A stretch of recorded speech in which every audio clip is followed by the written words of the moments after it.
People of the universe, welcome back to who the heck, who even are we? I'm still working on the name, if you can't tell. Oh, man, that was rough. That was brutal. Welcome back to Who Even Are We? There you with go. Pat and Taylor. There it is. That's the one. So, to preface today's episode, to give you viewers an update, Taylor is not wearing a blanket today. She has traded the blanket out for pajama pants and a very long hoodie, I guess you could call it. It's like A hoodie dress. Yeah, like a a severely oversized sweatshirt. No faith in Brooklyn. Shout out Hoodie Allen. Whatever happened to him? Curious about that. I'll have to look into that. I don't know. Do you know who Hoodie Allen is? Sounds familiar. He's a rapper. Oh, well then probably not. He came up during that like when Mac Miller came up with that like college rap. Gotcha. But Mac, I would say Hoodie to some extent went past that too. I'm not a big follower of his, so I don't know his stuff very well. So anyways, she's traded out the blanket, and we have a new seating position, which I think I already like better. We do have a big boy in here with us, Mr. Oso. He's to my left, just laying down, doing what he normally does. It's a pup date. You heard it here first. Anyways, so yesterday we recorded an episode, and we'll probably get into that topic later.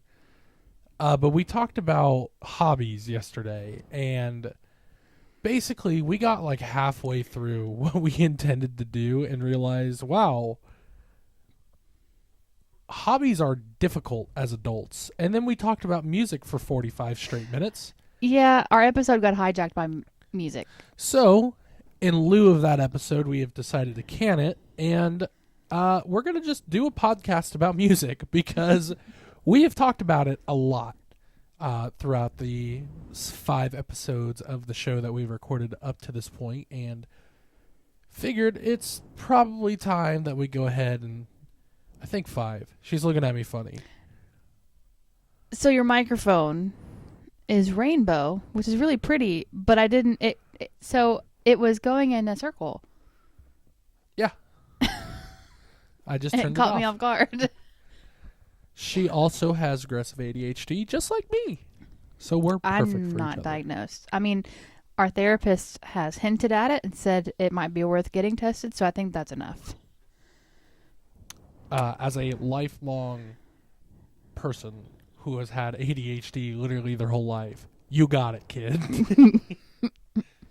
Let me help you and just tell you, I've seen the ADHD hamster wheel, and you're definitely on it. Yeah. It's okay, though. We're all unique. We're all people. Anyway, so we figured we would talk about music today, but before we get into the main subject of the show, did you have anything you wanted to bring up to the fellow listeners and our audience? Happy Friday. You heard it here first. If you're listening on Friday. Well, it is Friday as we're recording, and TGIF, because it's been a real one this week. It has. It really has. So, thank God it's Friday. Yep. Have you ever been to a TGI Fridays? I have. I've never been to a TGI Fridays. They have pretty good appetizers. Yeah, I bought those in the frozen aisle a lot. Like, those matzo sticks are hitters. The wings, I could take it or leave it. And then I think they did sliders at one point, which I don't remember. But I've never eaten at a TGI Fridays. And I guess another thing is it's funny how you talk about my blanket situation every episode and like what I'm wearing, because my favorite podcast, shout out Ladies and Tangents, when they first started, they would be like, "Are you wearing your comfy pants?" I am wearing my comfy pants today. Well, that's good. So kind of made me think of that. My favorite podcast typically starts, "People of the Universe." guest name. Oh, so could we get in trouble for stealing that then? No, it's a very generic term. Well, now you've just outed that you get it from somebody. I have said that I've taken a lot of my skills from this show, from the Steve-O podcast, because I love Steve-O. All we do is plagiarize. Yeah, that's all we do. That's why I have the sign. We have no original ideas. I have the sign Steve-O Tony Hawk wall ride picture, which all the proceeds went to I think it was the LA Food Bank during the pandemic. So shout out Steve-O for that. I also have a copy of his book that is signed as well. She's looking at the picture. Tony Hawk? Oh, that's Steve-O underneath it? Yeah, the guy in the red shirt is Steve-O, and the guy in the blue shirt is Tony Hawk. And it is signed by both of them. I don't think I've ever actually looked at that picture. Yeah, it's just a wall ride.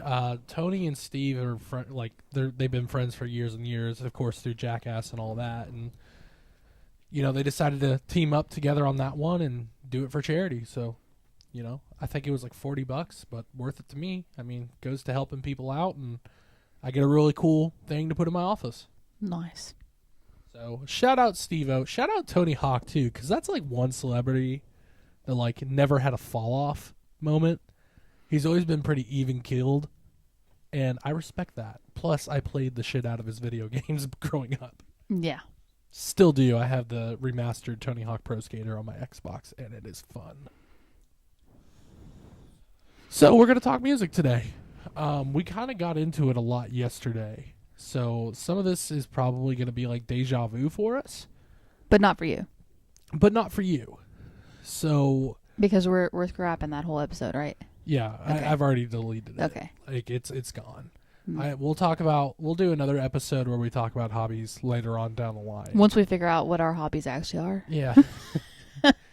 I mean, I know what mine are. I think you're still trying to figure out your side of that your side, I guess you could just say your side of that. Who even am I? Who even are we? Anyway, so I guess we should start by saying that, most people, I almost hate to say I'm a music fan because I've never met somebody who just doesn't like music at all. Like, I've met people who are like, if I'm going on a long car trip, I'll listen to a podcast rather than music, but I still enjoy music. Yeah. Or an audiobook or something along those lines. I'm trying to think if I've ever heard anybody who doesn't like music. I couldn't, no. I probably wouldn't surround myself with those people. No, that's the type of negativity we don't need in our life. I've met people who don't like the same music as me plenty of times, but everybody has their own taste in music. So I'd want to start by saying that we are both fans of music as a whole, which means we both appreciate the art of performing, playing instruments, and just the whole shebang. So, getting into that, we talked about concerts that we went to yesterday together. Mm-hmm. We could start by talking about the first show we went to together. We could kind of tell that story. Foo Fighters. We could kind of tell that story. What story? There's really not a story. I mean, there kind of is. You really wanted to go. I was poor. The grandmother came in clutch. I think I paid her back. Probably. In some way, shape, or form. Probably. You had never been to a concert before, so it was a big deal. That was the part I was hinting at. Oh, okay. Hey, so we went to Foo Fighters. He had never been to a concert before, and it's one of his favorite bands, so knocked that one out of the park. Yeah, there you go. So, little bit more to the story on that. It's been a long day. It has been a long day. So she kind of told the big part of it, but there is a caveat that came with that show, which was at the time Dave's mother got sick, so they ended up postponing the show. So we were supposed to see it like sometime in October, and then we didn't see them until May when they came back and actually performed the show. Night I will never forget. Number one, my first concert. Foo Fighters are loud and heavy. Rest in peace, Taylor Hawkins. It was a great show. You broke my heart that night. I broke your heart that night. Yes. How did I do that? We went to Pyro's. Oh. And you said you didn't like it. I do not care for Pyro's pizza. She says it's because I don't order a specialty pizza, and I'm like, if you can't make a pepperoni and cheese pizza right, then I don't think you can do anything right. But, like, why would you go to, like, this nice pizza place and just get pepperoni pizza? Got a problem with pepperoni? We had pepperoni pizza for dinner. Yeah, I had one slice because it was not good. It was strongly okay. It was $7 take and bake, so Yeah. wasn't the worst pizza I've ever had. Not the worst, but I definitely It don't. wasn't San Francisco. For once in my life, I don't want the leftovers. Oh, wow. That says a lot. Yeah. I'll probably be hungry again in like 30 minutes. Good thing we have a crap ton of leftover pasta from yesterday. Yeah, because I didn't have to eat that for lunch. Oh, there you go. Well, sorry for breaking your heart, but I am not a fan of Pyros. I just wish we had it here. I'm good. Well, so that I can get it when I want it. Yeah. Anyway, Pizza, man. Oh, my gosh. we're not here to talk about food today. We're not, but I kind of brought it up when I said San Francisco. Oh, yeah. So if you're ever in the city of San Sidebar. Francisco and it's a weekday afternoon and literally everywhere you look is busy except for one pizzeria, there is a reason why that pizzeria is not busy. I've never had something that was just edible matter. Like, the pizza, you could not taste anything. There was no taste to it. Yeah. Like, you know, in any pizza, you either taste the crust, you taste the sauce, you taste the cheese. Something. You might even taste the grease. This one, nothing. There was nothing. Zero taste. I mean, I remember I pulled a piece of the cheese off, ate it by itself, couldn't taste it. I put, I drug my finger through the sauce, tasted it by itself. Which I guess, if that's the case, then we can't say it tasted bad. I mean, on this, I think pizza is one of those things that, like, even bad pizza's good pizza, but like this was bad pizza. I at least, if I'm having a pizza, I at least want to taste something that tastes like pizza. Yeah.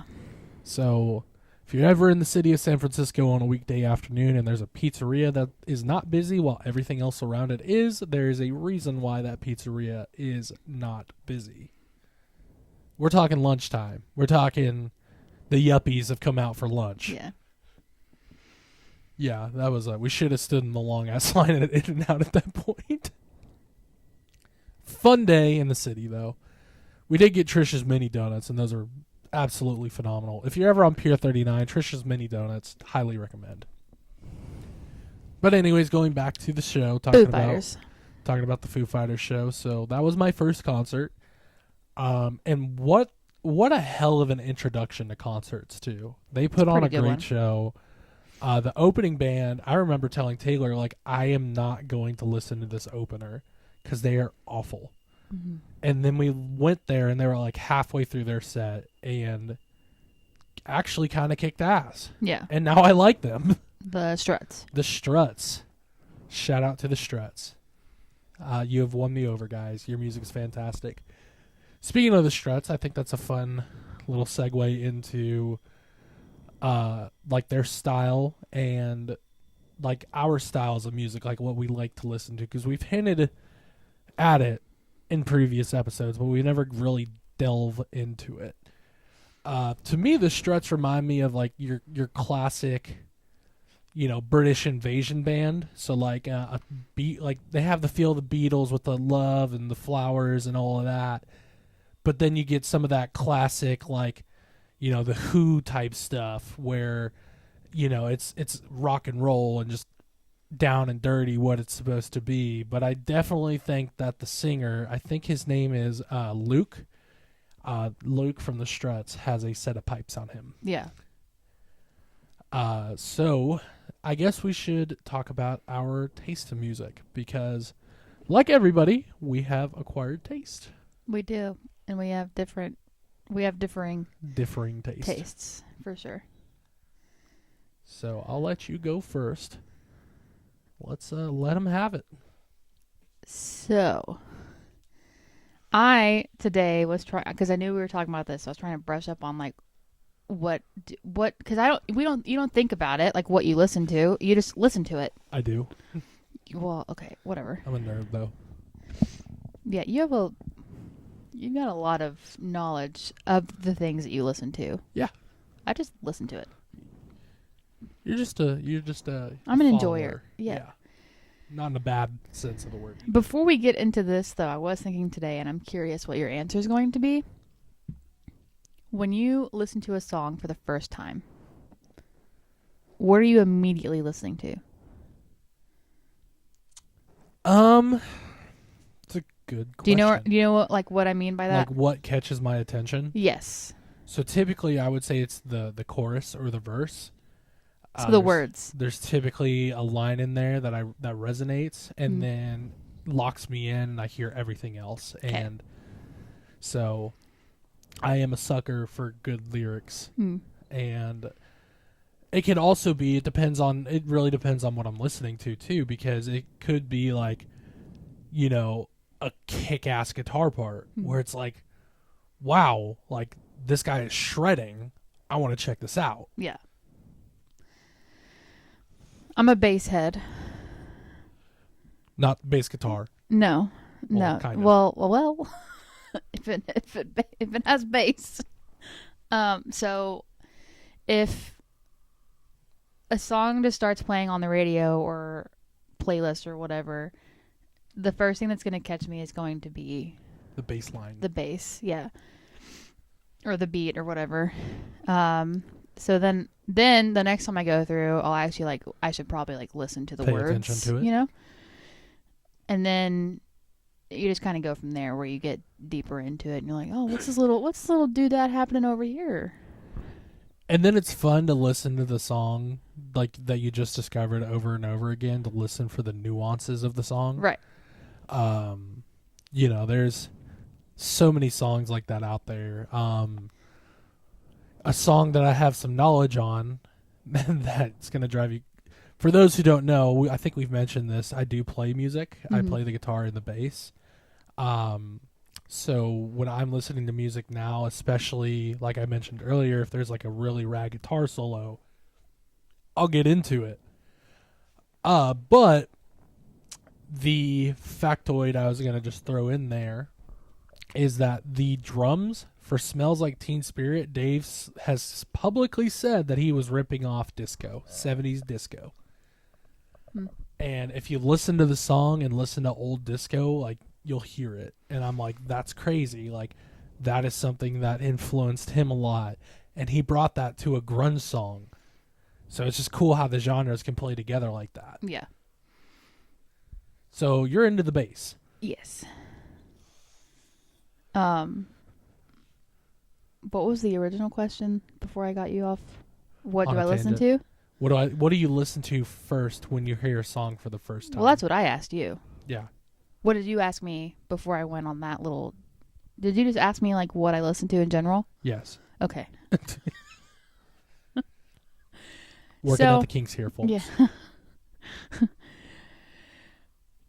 So I want to say I listen to everything, but I don't. Nobody listens to everything. If you were to go through my Spotify, for example, it would be country. It would be... I would think that would be your dominant genre. Yeah. That's the one I relate most to, I think.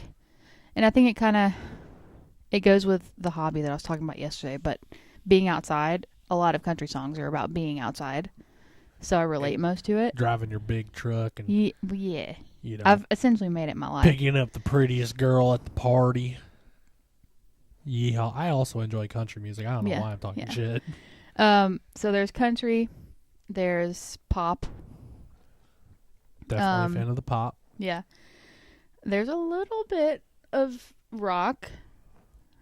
Different rock than what you listen to. And we'll dig into that. A little bit of your music too. Like your kind of pop. Okay. Pop rock. Pop rock pop. I mean, I'm losing my mind. that is technically a genre of rock and roll. Pop punk Pop punk was yeah. what I was looking for.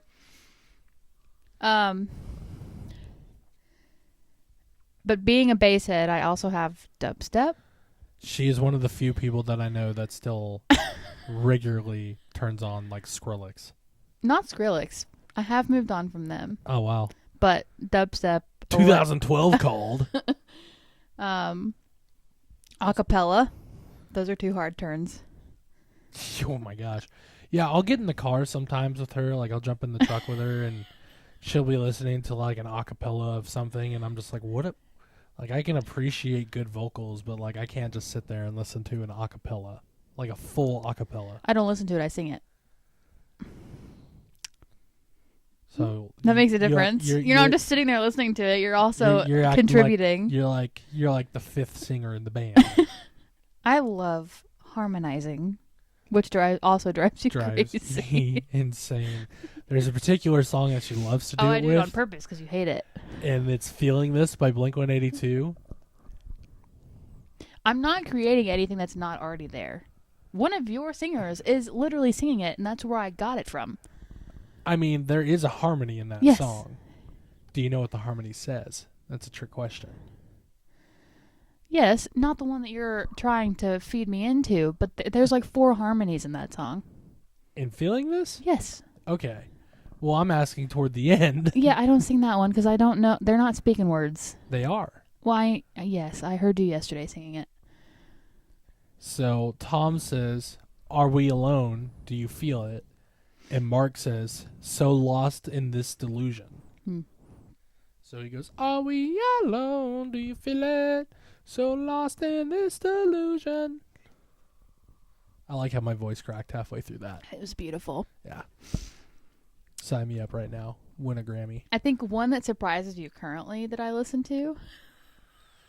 Oh, boy. I think I was making you question your life choices last weekend. Oh, God. I don't even want to talk about it. Megan? She has gotten into Megan Thee Stallion, and that's fine and everything. But, like, half the words that she says are words that either A, you don't say, or B, you don't like. Both. That's what I'm saying. That's one of those where I like the beat to it. But also, like, yes, she's saying a lot of cuss words and dirty words that I don't particularly care for. There's one that starts with a P that she says a lot that Taylor loves that word. We don't talk about cats. Oh.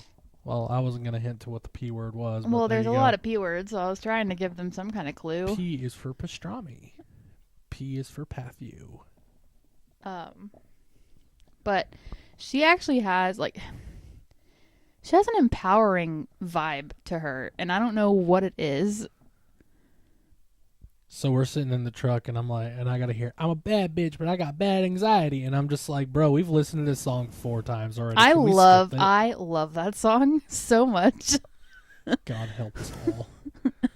And I'm not hating. That's just not my thing. But that she's a prime example of the beat got me hooked. And then I was like, wait, we should probably figure out what we should probably figure out actually what she's saying. And then you're like, oh. But the problem is I'm already hooked with the beat. So I just tune out the words until that particular song comes on. I'm pretty sure you could probably find like a non-vocal version if you really wanted to. Well, it's too late now. I'm in it. Oh, she's in the weeds, folks. Yeah. So I wonder what my Spotify Wrapped, like, I'm curious to see next year now that I've listened to her on repeat. But like, what? You'll find out next month. Oh, it is November. Yeah. Oh, I was listening to Disney all day yesterday. So there's another genre I guess we can throw in there. You know, we kind of, at Disney, she was like, Spotify Wrapped. You'll get an email. Well, no, I know, but can you find like your last year? Your top songs of 2023. Oh, boy, here we go. So I listened to a lot of... Last year I listened to a lot of Morgan Wallen and Hardy. I think they both had albums out last year. Yeah, they both had new albums. There's Demi Lovato. There's a lot of country. Fall Out Boy, Blink 182. Sexy. Oh, I think because was it last year we went to Blink? Yes. It had to have been last year. So Blink was on one of my top artists because I was studying so hard, so Yeah. I didn't look like an idiot going to that concert. Which is the other concert that we have attended together. There's Nickelback on there. God help us all. But yeah, so I listened to a lot of drastically different things. I think I could say the same about myself. Yeah.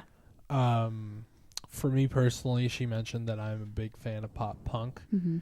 Because that is the genre that I grew up on. Like she grew up on 90s country. One point I wanted to make, because you brought up Disney music, is while we were at Disney, we kind of found a great middle ground. Because you wanted to listen to Disney music while at Disney, and they had just released this pop punk Disney album that was sung by several pop punk bands, and we were jamming out to that a lot of the time we were at Disney. Yeah. Anyway, so like she mentioned, that's kind of my home base, is like pop punk and rock. But I do listen to a lot of other things too. Within the last year, I've gotten really into instrumental stuff. So like Explosions in the Sky, who I knew from my favorite TV show. Caspian is another really big one in there. I can't remember if Caspian did the groomsmen song at our wedding. I have to look it up now. The groomsmen song. Yeah, the song that they walked into the ceremony to. Well, yeah, because it was the whole. I'm looking it up as we speak. It was Caspian. The song is called "Hymn for the Greatest Generation." Yeah. And that is a beautiful song. But I've also like, there are times where I'll just listen to film scores. Like, I think my favorite film score that I've listened to was Star Wars Episode 1, because Dueling Fates is an iconic song. But I think, yeah, pop punk, rock is definitely where I tend to stay. I do listen to rap. I listen to hip hop. I listen to country, as she mentioned, but I don't listen to, like, I'll listen to some of the mainstream country artists, but there are others that I just don't. Like, Yeah. Coetzel is a good example. Like, he sings country music, but it's not your standard country music. He's talking about, like, drunk driving and stuff like that. You do listen to him or don't? I do. Okay, that's what I thought. Who's the other one I brought up? Tyler Childers. I know he's kind of a mainstream guy now, but I love the guy's voice, and the way he sings and the way he plays is just great. But if I had to name some bands that like really resonate with me, of course, Blink 182 has always been my favorite band. And that really goes back to my childhood. My brother got me into them. I would go down in the mornings, Saturday morning, whatever, and this is when MTV was music television.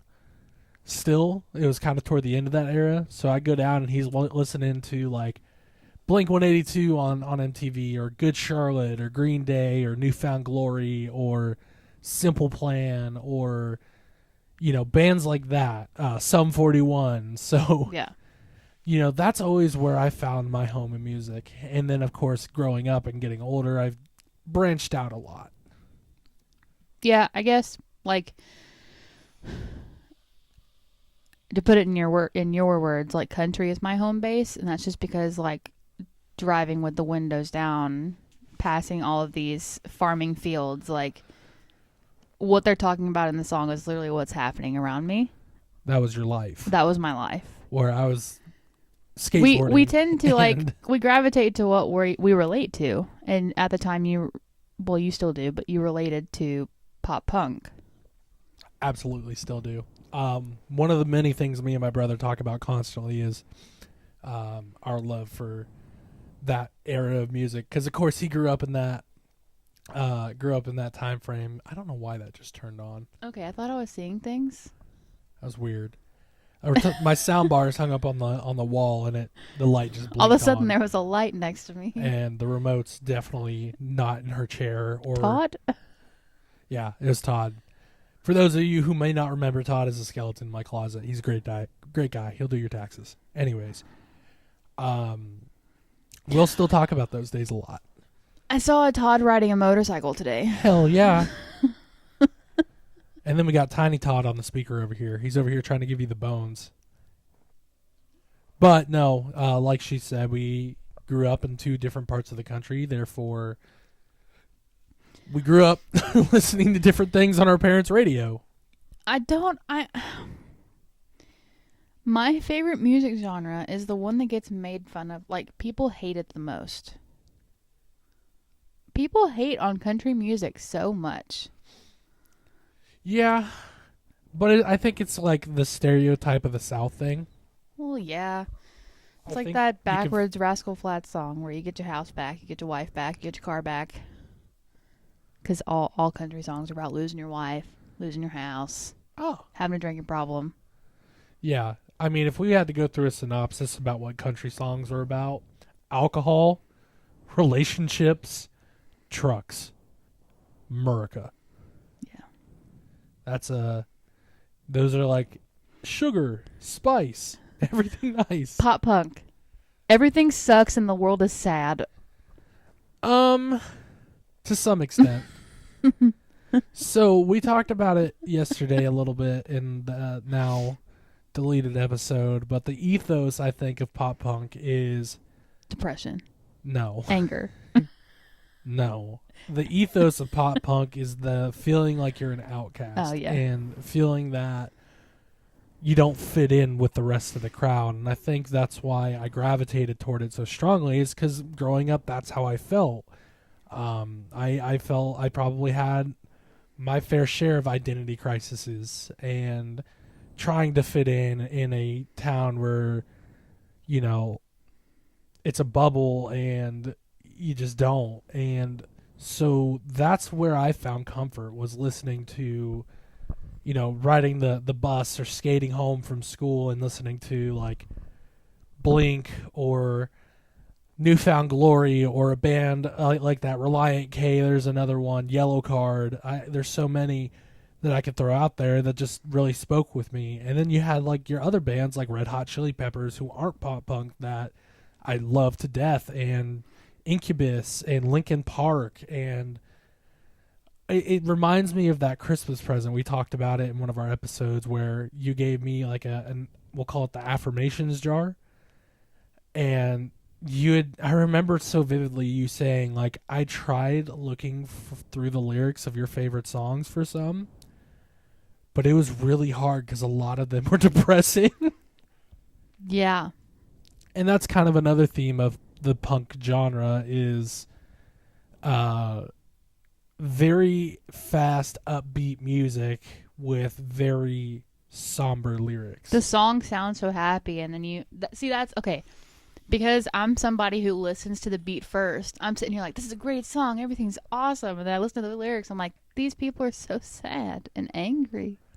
And that's just their way of expressing themselves. Now, if we really go back in the punk genre to the early days, like your Misfits and your GBH and Fugazi and all, the ethos of pop punk then was, we're going to be different from everybody else, and we're going to be our own thing, and it's going to be this underground thing. And of course it grew into what it is, but you know, they played as fast and as loud as they could, and they didn't want to be like, you know, at those times they didn't want to be like your Aerosmith or what have you. They wanted to be their own thing because that's how they felt in society. They felt left out, like there wasn't a place for them. Yeah. And I think that's why I've always enjoyed bands like those too, because I'll listen to Descendants. That's another really big one. That's a huge inspiration for Blink, was the Descendants, and I thoroughly enjoy the Descendants. So that is one of many genres that I'll listen to, though, because I mean you'll catch me listening to everything. Yeah. I wish you were more of a bass head though, because you just don't. The feeling when you're listening to a new song and they have this sick bass drop. I am, but with hip hop music. Yeah. Like, if it's a Lil Wayne song, for example, and like you're listening to like Blunt Blowin' or 6'7", and it's that Yeah. 6 foot, 7 foot, 8 foot high. But Excuse that's- my charisma, and then it just goes in like that. To me, is awesome. Nipsey Hussle's really good at that too. God rest his soul. But it's the same beat throughout the entire song. Like, there's nothing special about it. Yeah, but the beat goes hard. Yeah, it does. It goes hard, but it's like, whereas, so a lot of pop songs now, as well as obviously like dubstep and electronic, like there's going to be a beat drop that you kind of expect it, but it also catches you off guard, and it just makes the whole song. I think it's funny that you talk about the beat drop because the same thing happens in rock music. Mm. You know, a good example of a song that does this is Mr. Highway is Thinking About the End by A Day to Remember. It goes into just a chug, and then he's just like, disrespect your surroundings, and then just goes hard as shit, and you're just like, yeah. I think that's also why I like really heavy guitar, metal, rock.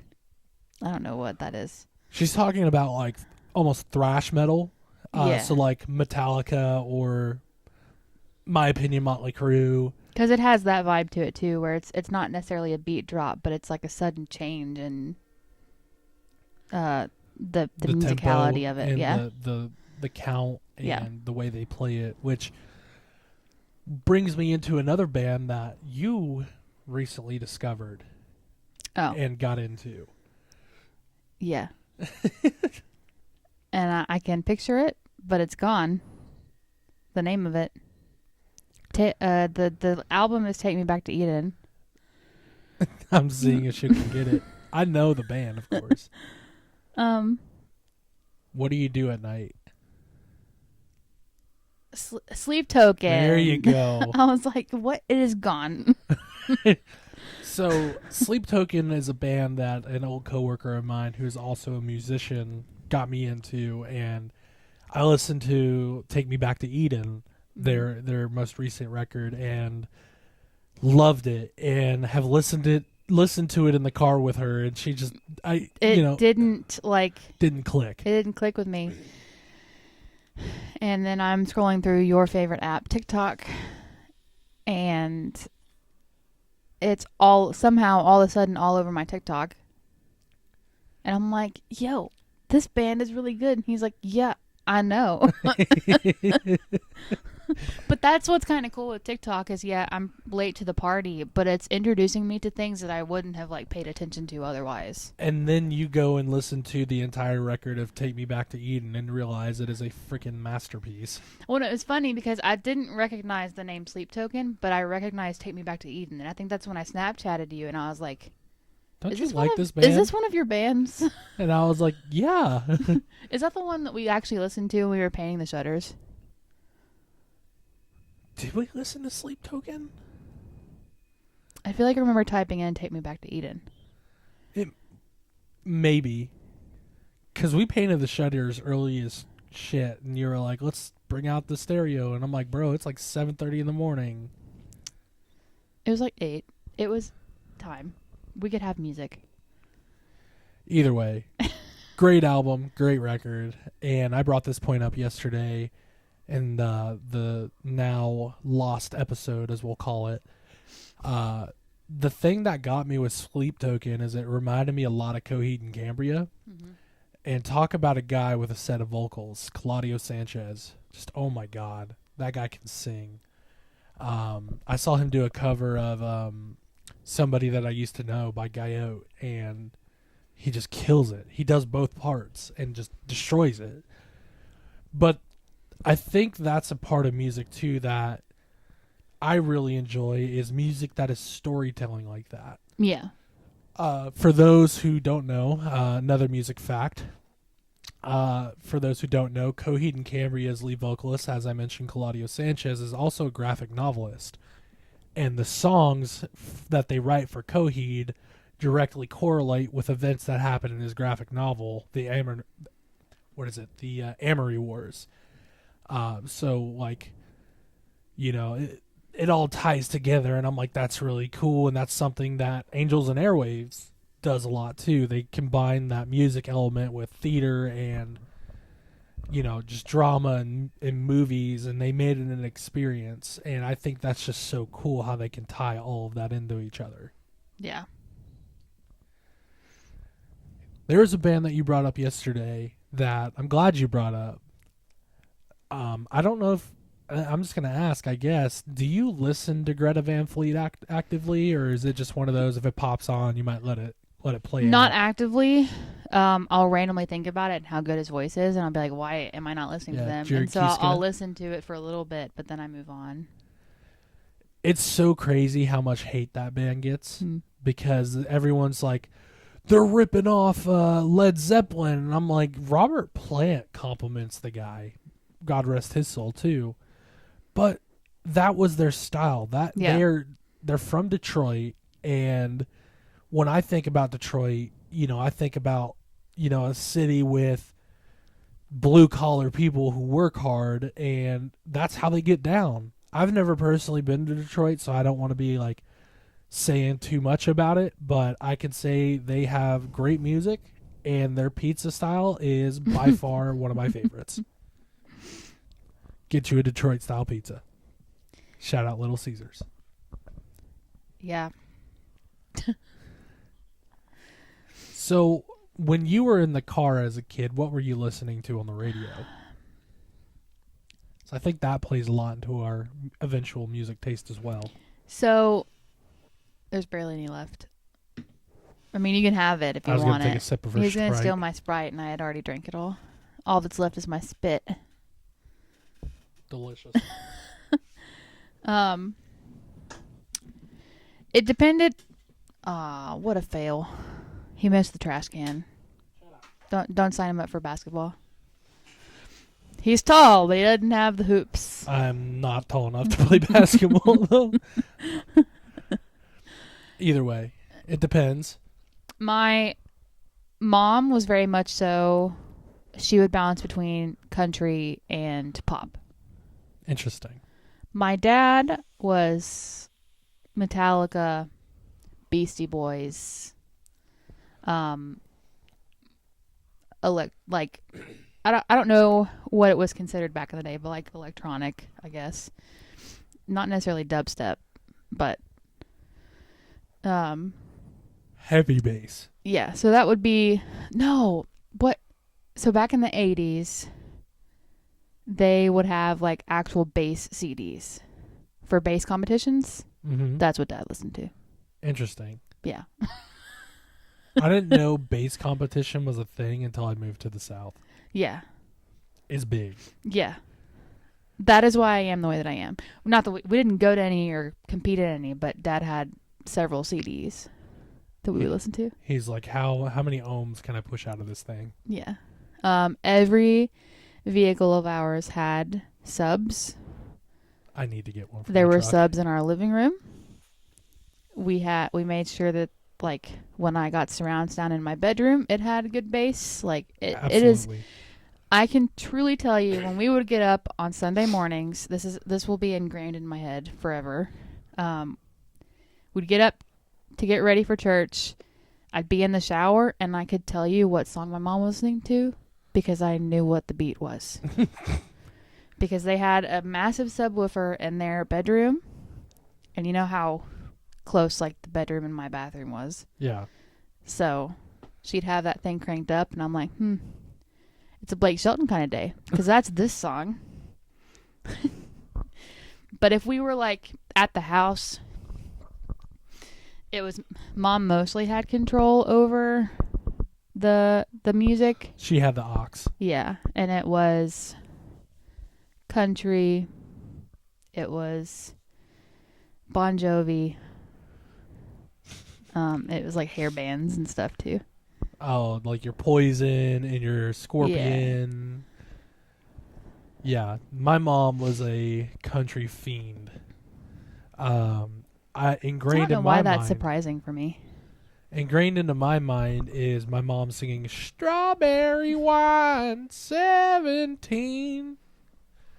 Like that song every time Speaking she of. picked me up from like elementary school. That was in the background. I was listening to, and I dug my key into the side. Like that was her jam.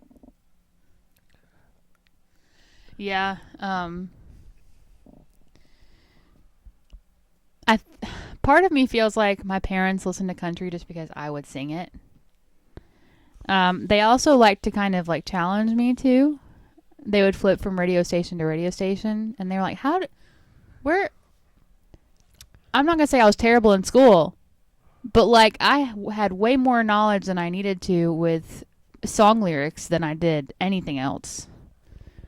No matter what station they Baby, flipped lock it to, the I would doors just and turn automatically the pick it up. lights down low. Put some music on, it's something slow. So, what all concerts have you been to? You know. I know the answer to that question. know. So I'll say. I'm gonna ask you a hard question after this, so just be ready. Okay. I'll say the concerts that I was supposed to go to first. My first concert, technically, and I'm really glad it wasn't. My first concert that I had tickets to go to was technically a Luke Bryan concert. Mm-hmm.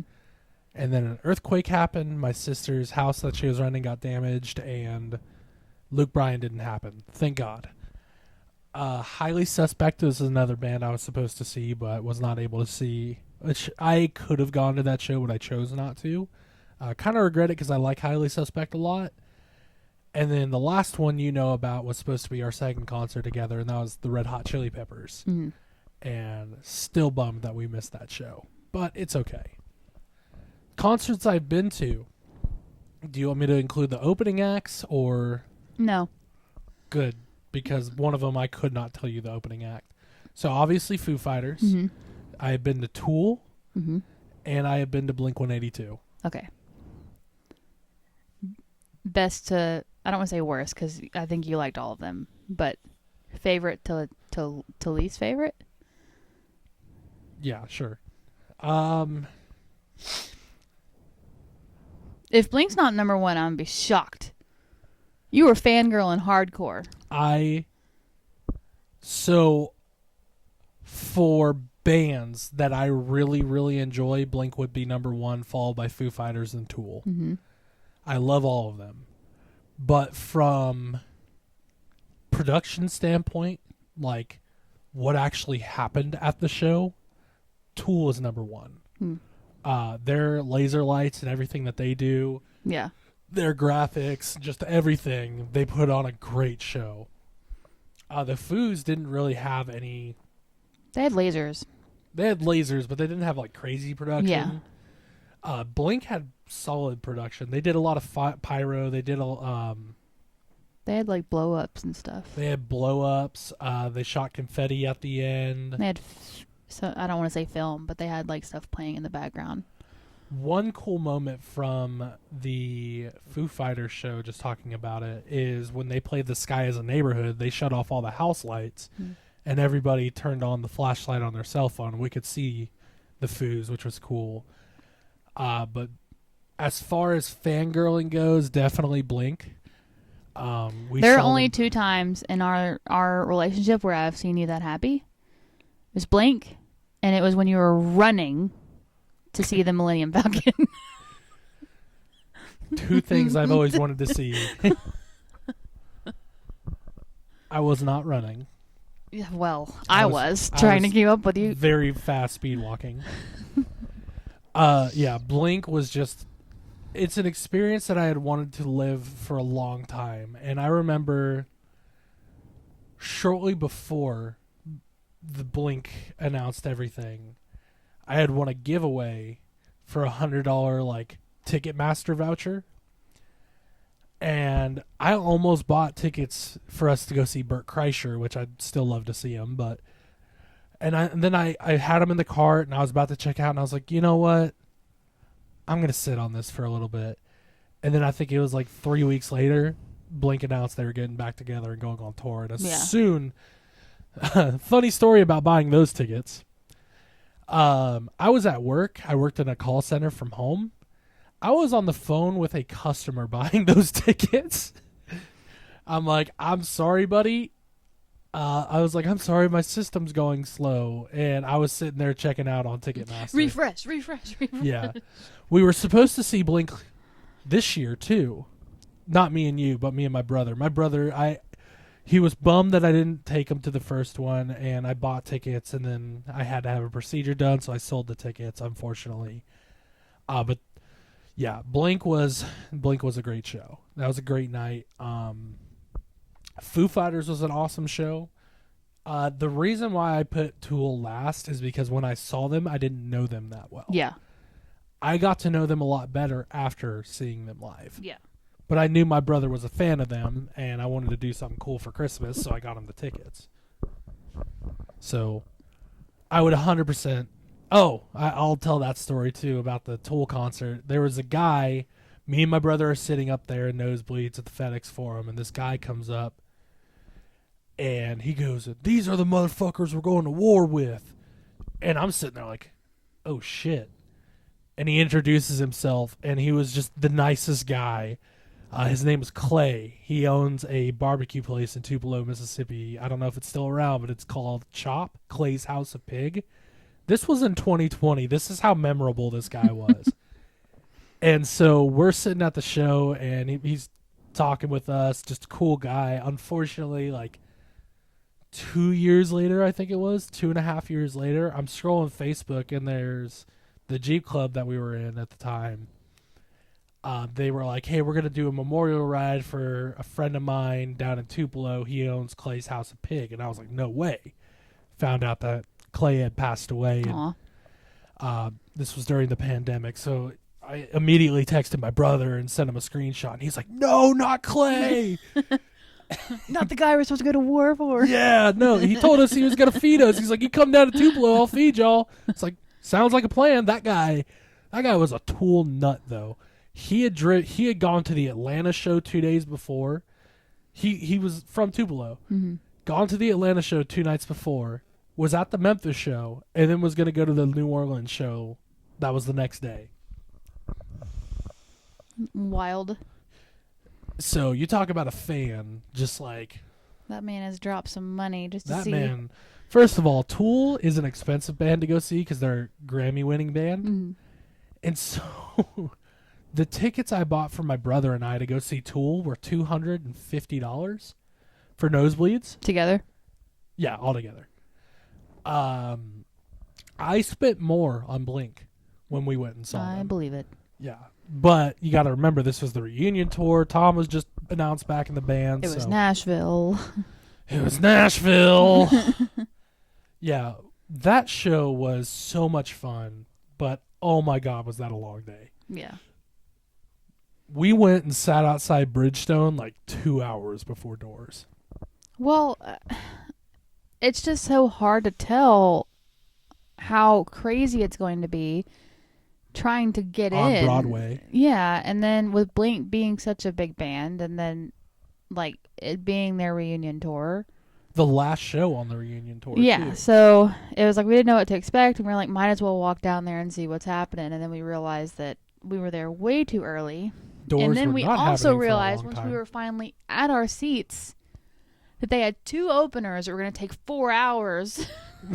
It felt like before Blink even came on. Both openers were great. They were great, but like we are an old couple at heart, and we are typically in bed by 7:30, 8 o'clock. Not here lately because we've been doing this, which is fine.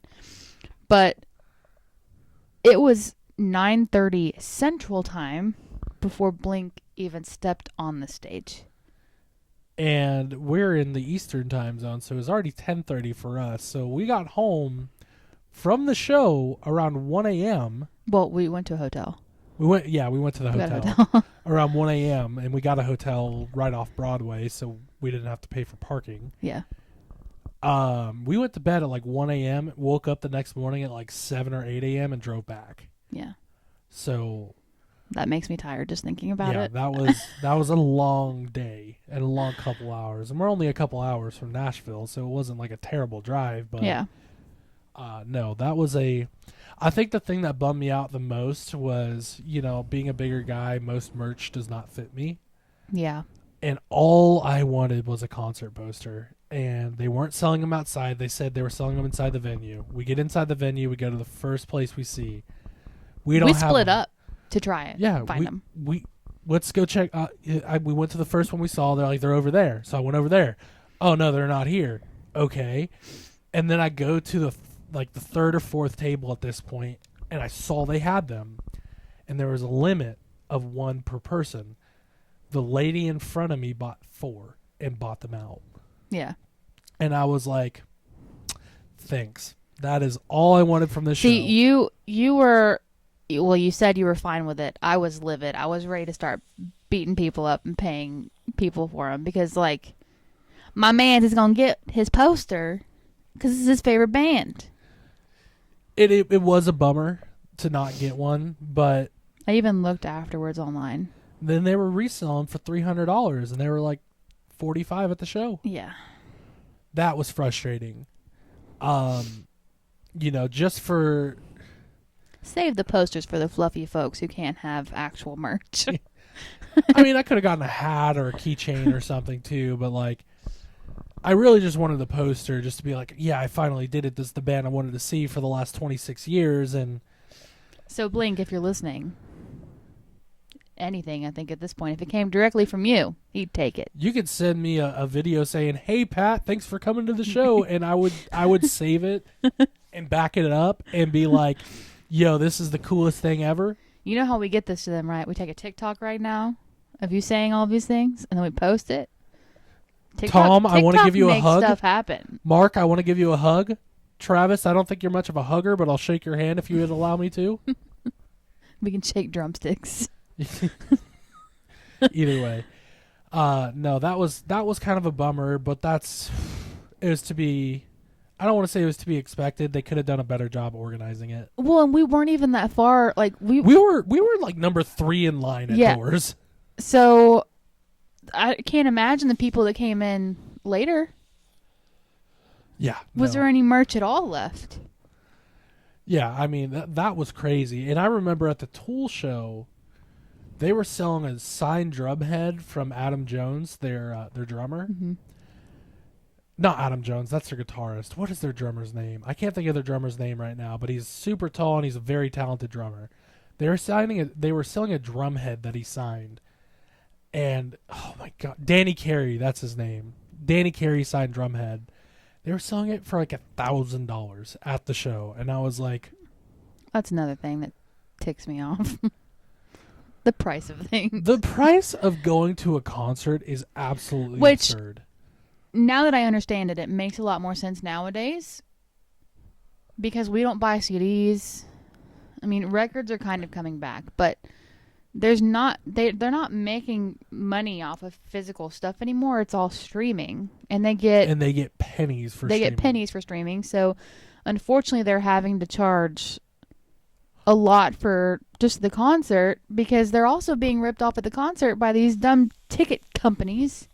And all their fees. Yeah. Convenience fee. Online delivery fee.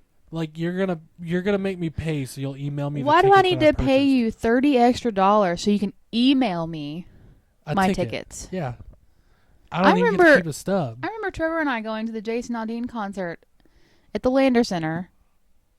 It was $60 for both a person. Yeah, I think it was a person, and we had decent seats. I mean, if you really want to get into it, like you could get like front row concert seats in the 90s for like $15. I don't want floor seats. Ever.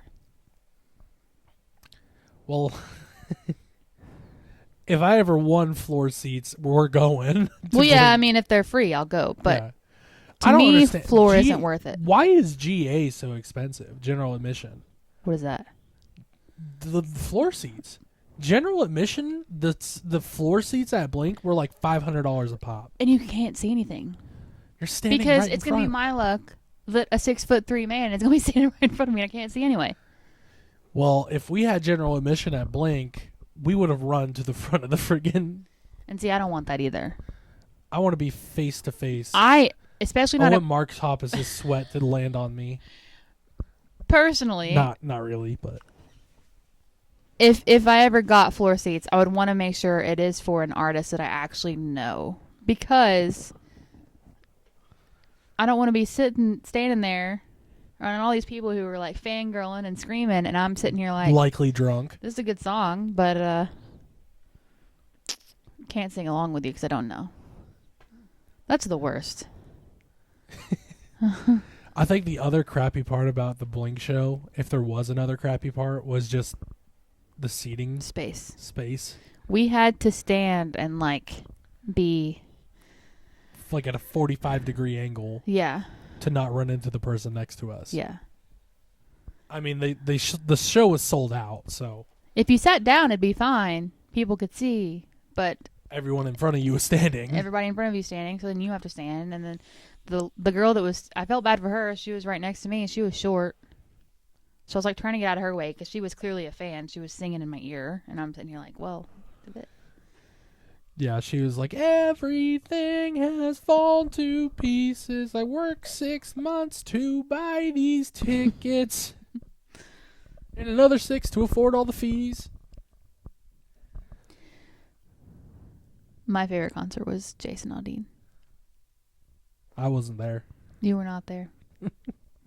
It was me and Trevor. It was Jason Aldean and Thomas Rhett, and it was Thomas Rhett right as he was like Getting big. getting big. We had the opportunity to go to a concert a couple months ago. To the Morgan Wallen concert Yeah. at Neyland in Knoxville. If you would have asked me last year who I was dying to see in concert, it would 100% be Morgan Wallen and Hardy. But now, I think they've fallen off their rockers. Morgan Wallen is drunk all the time, Not surprising. and Hardy has forgotten how to sing. Kind of surprising.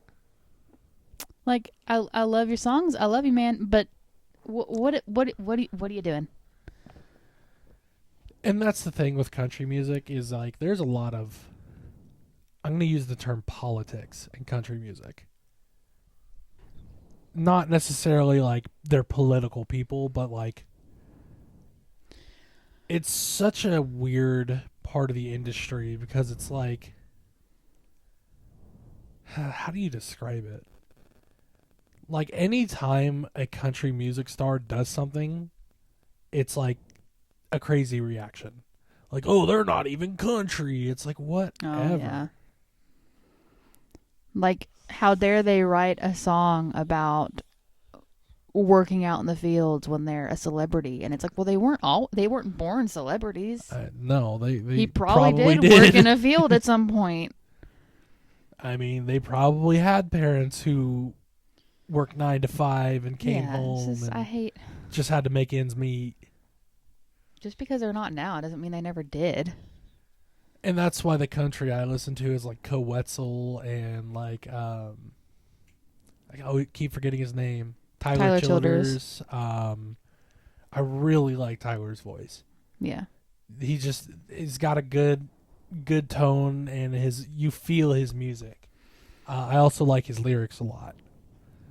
He talks about hickory and like trees a lot, Mhm. which is I've noticed, but whatever. I like that treat. I ain't the sharpest chisel in the tool shed or whatever he said. What is a concert that is on your list? What is a concert that's on my list? Well, what's not on your list is probably a better answer. Yeah, that's probably Question. more like it. If they weren't breaking up Sum 41, love to see them. I'd love to see Green Day. We've talked about Yellow Card. I'd love to see Yellow Card. I wouldn't mind seeing Jimmy Eat World. I think they would be fun to see live. My brother saw them live, and he said they sang the middle for like 45 straight minutes. Chili Peppers, definitely up there.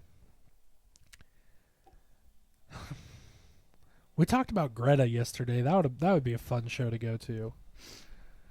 If I had to pick 3 to just top 3 bucket list right now, it would be Sum 41, Green Day, and then probably Yellow Card. I would like to see them. Chili Peppers or Yellow Card. One of those two. How about you? I'm really sad I didn't see Nickelback. I'm really glad I didn't see Nickelback. And if I'm being real with you, that annoys me. Because I don't really have anybody to go with. I would have had to meet people in Nashville. Well, no, they didn't even go to Nashville. Where did they go? They went to Mississippi. They went to Mississippi concert. Yeah, that's all the way there, dude. What? Depends on what the way you take to Mississippi. If you go through Alabama, it's not, but no, like, it would have made more sense for me to go to the Nashville one, but nobody I knew went to the Nashville one. Yeah. So I would have been in Nashville alone. Which, yes, I understand. Going to a Nickelback concert with you would have been no fun anyway. Because you hate them. I can't. And you don't know their music. So I'm at a loss no matter what. But they're one of my favorite bands. So it would have been really cool to see them.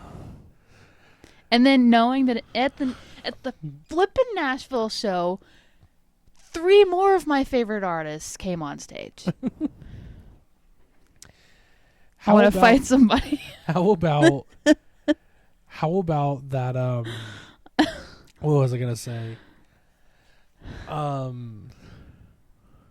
God, I can't even think of what I was gonna say now.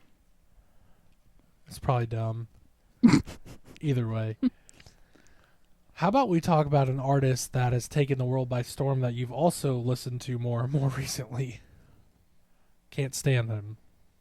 You can't. Oh, Taylor Swift? Taylor Swift. I have nothing against Taylor's music. Mm-hmm. She is a very talented woman. Mm-hmm. She's a very musically gifted person. I'm not saying anything negative about her. She's tall. She is tall. I think she's like 5'10", so she's only 2 inches taller than me. But anyway. It's the way her fans react when somebody says something bad about Taylor that just drives me crazy. Yeah. Like, I get being a fan of somebody, but some people, man, take it to... there's like Twitter pages or X pages dedicated to where Taylor is at right now this second. Yeah, that's a little scary for her. For her safety, that's scary. I think she can afford pretty good security. Oh, I'm sure. She's making bank off of this tour for sure. She did like 4 rounds of U.S. tours and then went overseas. She's still going. This tour, is it going to last forever? Jeez, does she have time to make more songs? See why they're calling it the Eras Tour, because it's going on forever. Went through freaking 3 eras. I can't.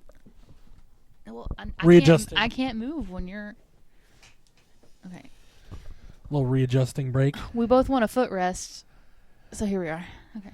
Yeah, but her fans, and not all of them, but there are some people who are.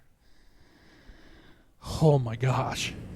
So, when she first came out, I couldn't stand her. Because her voice hadn't developed yet. So, in my opinion, she did not sound good live. And we've talked about this before, where if you don't sound good in person, then I lose respect for you, because that means you're relying on computers to change and fix your voice. She likes the natural vocals. Yeah, well, I mean, that's what we listen to you for, is for your talent. And if you're faking your talent, then what are you doing? Taylor does not do that now, and I don't think she ever did. No. Like I said, she was, what, 18?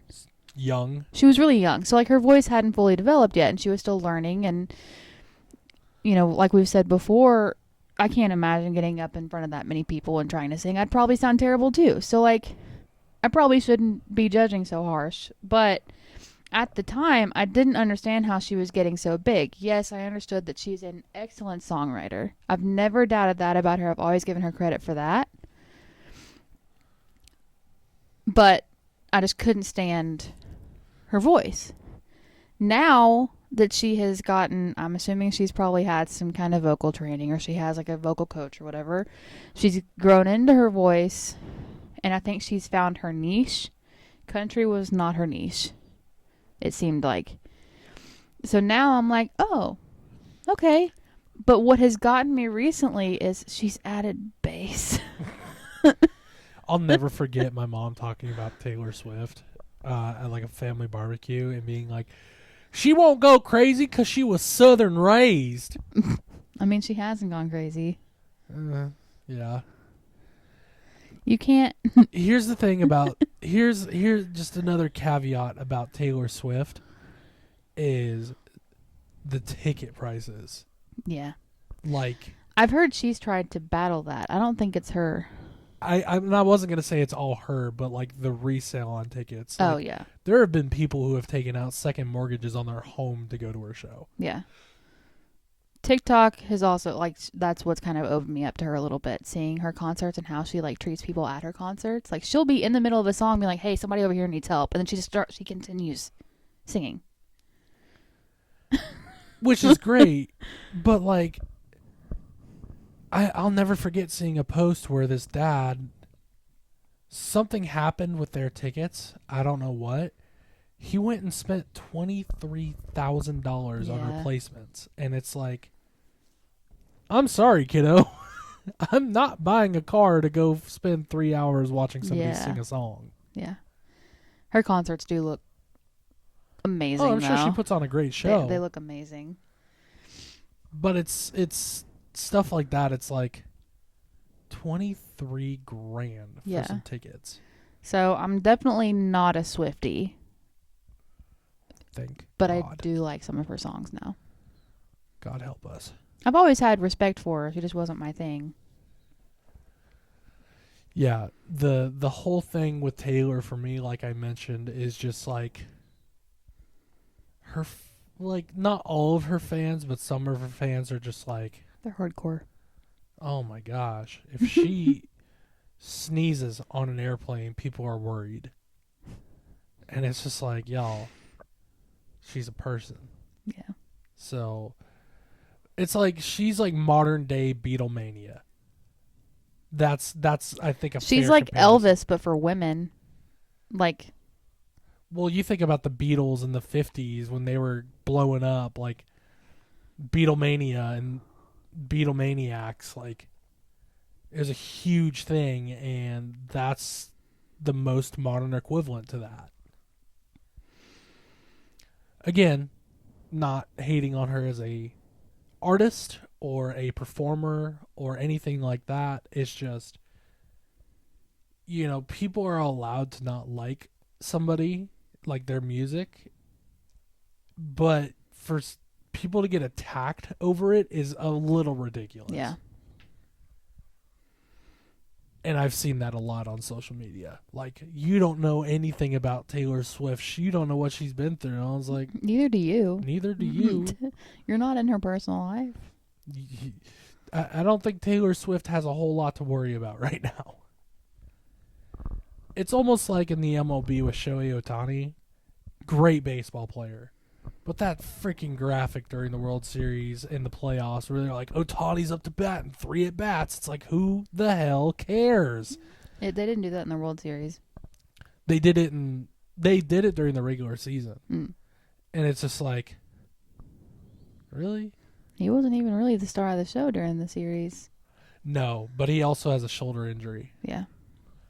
Great baseball player, again. Not hating on him. Some people take fandom to a different level, and that's where it's like, yeah, I fangirled out over Blink, but like I don't care about what Mark Hoppus is doing right now. I don't need to know that. Like, He's on the toilet at this very moment. Mark Hoppus is reading a book at his hotel right now. Yeah. I think I would like to go to... See, here's the thing about, like, dubstep music is I feel like it's a rave, and that's a lot of people acting crazy. Yeah. But it would be cool. So, like, I don't like that part of it. Like, I don't need to be in a mosh pit or whatever. Give her, like, sweet seats at a rave. Give her a I just want to seat. be there for the beat drop and feel, like, the energy in the room and be in a room with a bunch of people who also appreciate it. But I could care less about the craziness that's happening on the floor. Do you remember this? Remember when we went and saw the Crayon Just Make Basketball tour in Practical Jokers? Just throwing things that we have gone to out there. Yeah, that was... I can tell you the worst concert I've been to. What was that? Yo Gotti. Mistakes were made. So I had a friend whose boss had, like, sweet Club level seating. club level seats, but, like, for every single event that ever happened at the FedEx Forum. And if he didn't care to go, he would just do, like, a raffle at work, and somehow my friend kept winning it, probably because he was the only one doing it. So I would go to all these free, like, concerts, and I'm not going to say no. Like, I don't care. It's a night out, you know? So it was me, him, and one of our other friends from high school. We went to go see Yo Gotti. And, like, I'm a rap fan. I don't care. What I didn't... What none of us, the three of us, really calculated was that he's a Memphis rapper, right? Yo Gotti? So. Yeah. We're in downtown Memphis. And if there's enough people breaking the law... Can't arrest everybody. Can't arrest everybody. Needless to say, we should have gotten secondhand high. There was a lot of pot smoke in the air, is what she The was trying to say. whole arena smelled like weed. Yeah. It was rough. So was watching Crayon Just Make Basketball. I think we left after 15 minutes. We're like... Impractical Jokers as a television show is hilarious. Fantastic. I was actually talking to Matt about this the other day. He gave me the okay to say his name. Shout out, Matt. Oh, there you go. But Impractical Jokers are not stand-up comedians. As a stand-up act was not great. And that was another one of those free things that we were able to go to. Yeah, I think we quite literally left after 15 minutes after they took the stage. We left. We were like, this isn't funny. This is dumb. Which I don't know what we expected. Because, like, what were they going to do in a crowd of people? They could have honestly... I would have had a good time if they would have, like, played the show in the background and, like, talked about how, like... They did live commentary. Like how... Yeah, I'd be fine with that. That'd be better than the stand-up. Oh, the stand-up was hard But to speaking watch. of free concerts that I went to with Josh, Panic. You did see Panic at the Disco. Saw Panic at the Disco. I was not... You've heard me say this a million times, but I knew of Panic. I knew of some of their songs, but I wasn't like a diehard fan. But kind of circling back to, if you sound in person exactly like you do on the radio, I'm in. And so when that man started singing and he was better than the radio, I was like, this is the real deal. Now, elephant in the room here is I am not a Panic fan. You're not a Panic fan. I respect Brendan Urie. I think he's got pipes. I think he can sing like hell. But I think he's classically trained as well. But I just don't care for their music. Yeah. That's just me. Because I think what happened is I used to not mind Panic, and then I heard the same songs over and over again, and I just got so you don't sick like of it. Mainstream music. Outcast. If they're popular, it's like you automatically hate them. Not always. Blink is pretty popular. Yeah. Foo Fighters are pretty popular. Tool is pretty popular. Green Day is very popular. You just hate everything I like. That's cool. That's not the case, but what would be if you could put together a lineup for a show, who would you put on that lineup? Mm.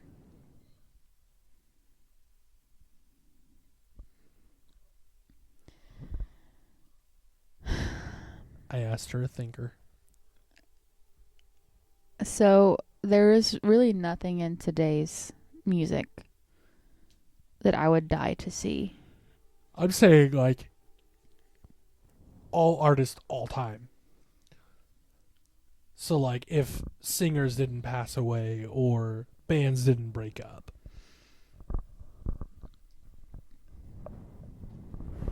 If you, which these are kind of crossing genres a little bit, but if you could put Shania Twain with Martina McBride with Sarah Evans together, that would have been my dream concert. I know some of these names. Yeah.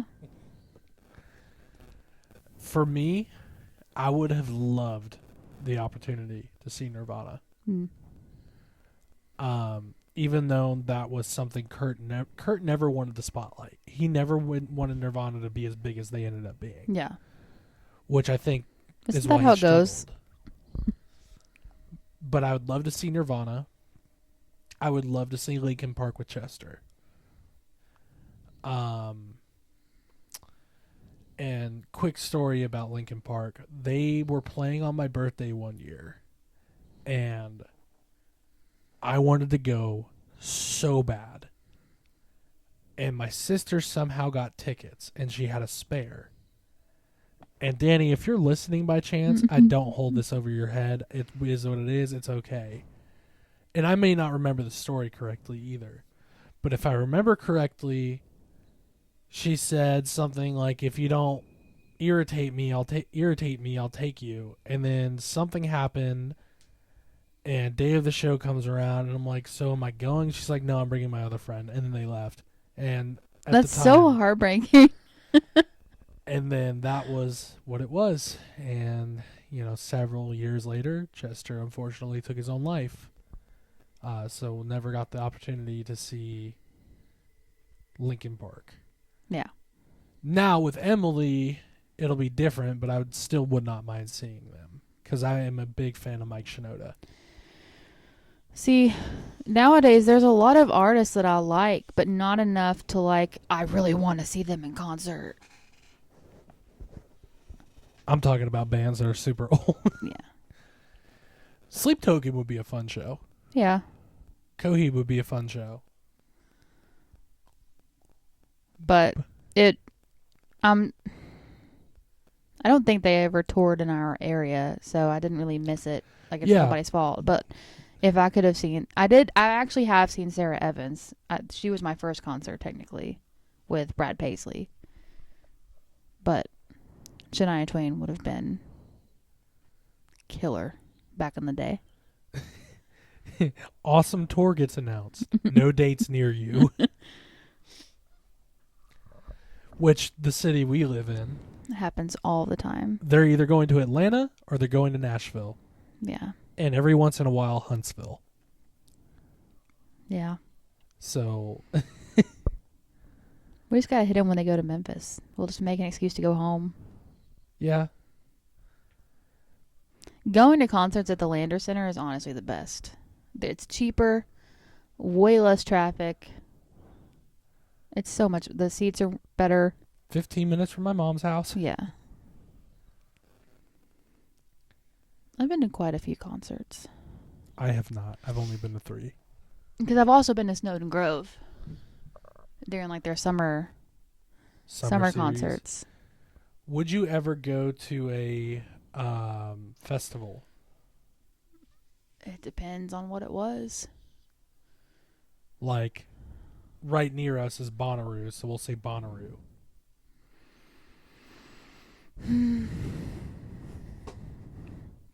Part of me thinks it would be fun, but I also get irritated with people real quick, and if I see boobs all over the place, I'm going to want to slap somebody.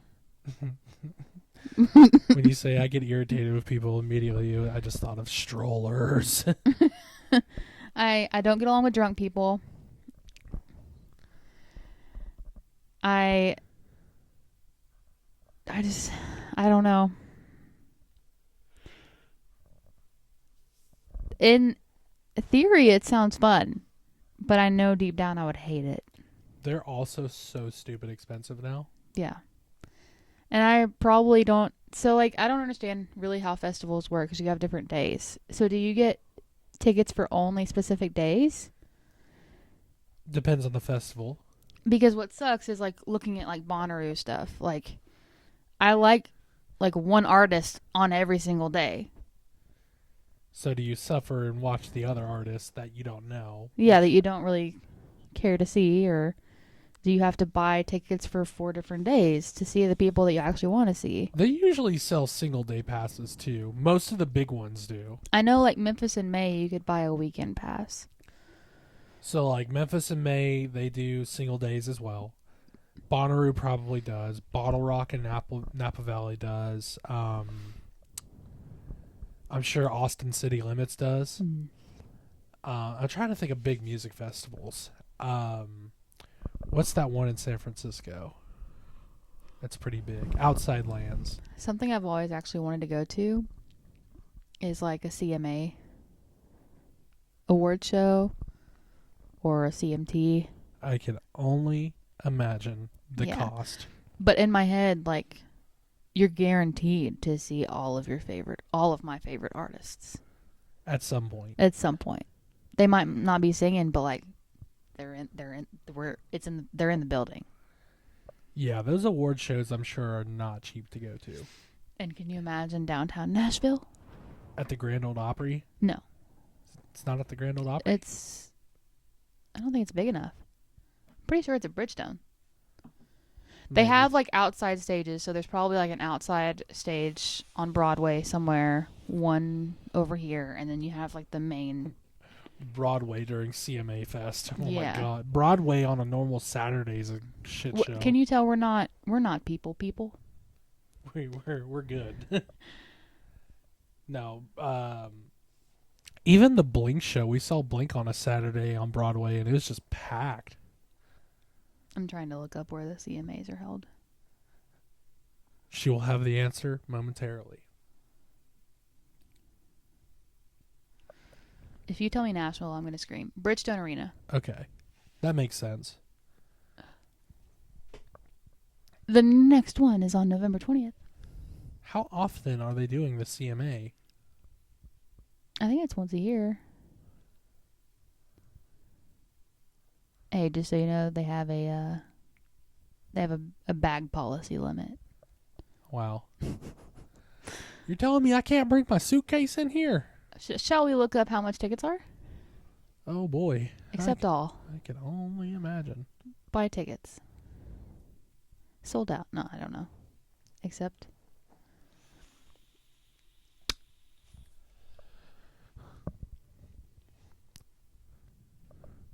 How much do you love me? Are you gonna make me guess? Sure. These are $700. for like nosebleeds. 700. No. 200. No. What direction am I going? Too far south? Am I too north? Where am I at?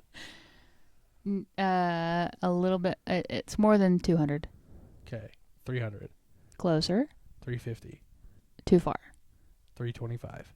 It's $319 For one ticket. for one ticket. That's disgusting.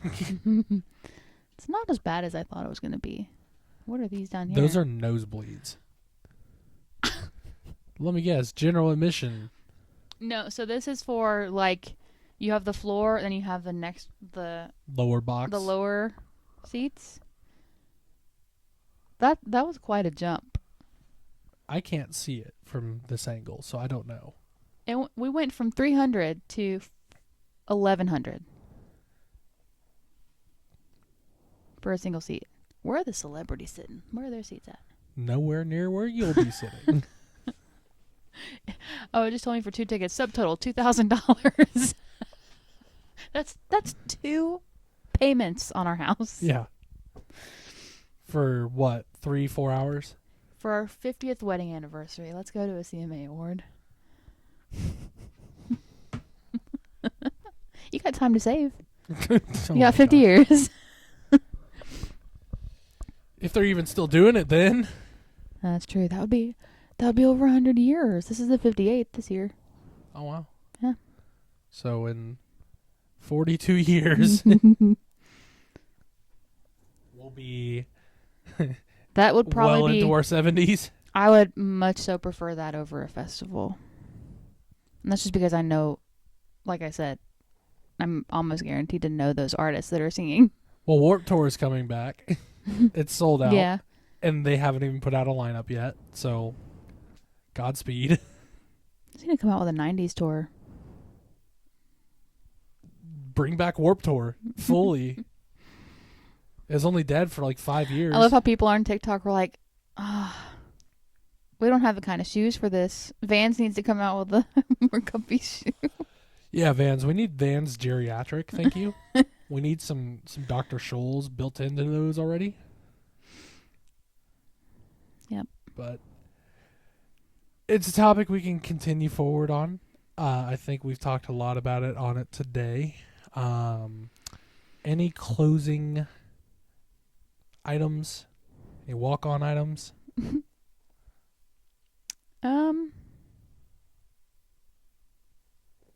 No, not really. I mean, music is a big part of both of our lives, but it is kind of funny to see like how in different ways it is. It's like same but different. Same but different. Yeah. They hate us because they ain't us. Well, anyways, I don't have anything further to add. I'm kind of tired. I've been over here yawning. Yeah. So I think we're going to call it there. If you've listened this far, thank you so much. If you like what you hear, feel free to hit the like button or subscribe, follow. We still don't know what platform this is going on. But this is Who Even Are We with Pat and Taylor signing off. Peace out.